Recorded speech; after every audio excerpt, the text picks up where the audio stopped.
Saya mau menambahkan pertanyaan lagi.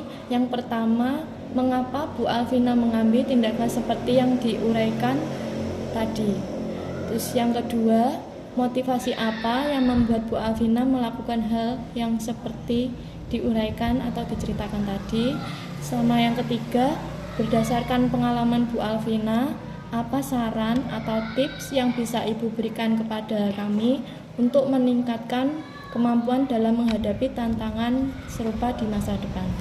Baik, terima kasih. Saya akan menjawab satu persatu dari pertanyaan mbak-mbak mahasiswa ini. Yang pertama, mengapa saya mengambil tindakan seperti yang saya sampaikan tadi ya? Karena kita kan pendidik.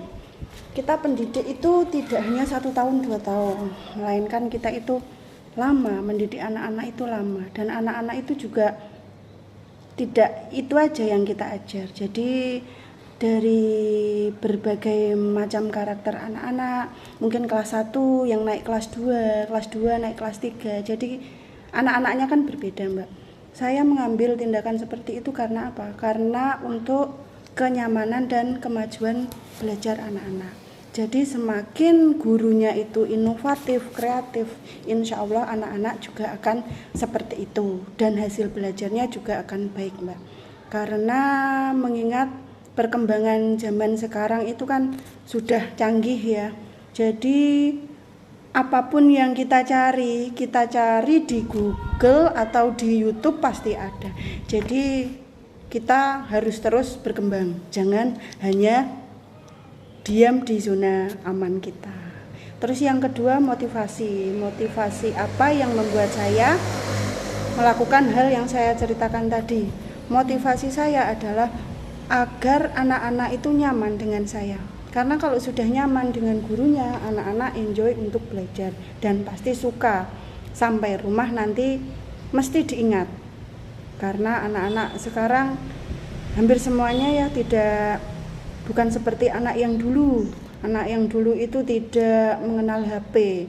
Jadi anak-anak itu kalau sudah pulang, kebanyakan itu sudah main HP. Untuk belajarnya pun juga seperti itu. Jadi saya ingin membuat pembelajaran saya itu diingat anak-anak, menjadi berkesan. Jadi anak-anak tidak bosan di sekolah belajar dengan saya. Dan di rumah pun anak-anak akan tetap mengingat saya. Yang ketiga, berdasarkan pengalaman saya, saran dan tips yang bisa saya sampaikan nggih. Saran saya, jangan terlalu nyaman di zona kita karena tuntutan kita besar dan ilmu teknologi itu juga semakin maju. Kita harus bisa mengikuti perkembangan zaman. Ada hal baru yang belum kita kuasai, kita belajar. Ada hal baru lagi, kita belajar lagi.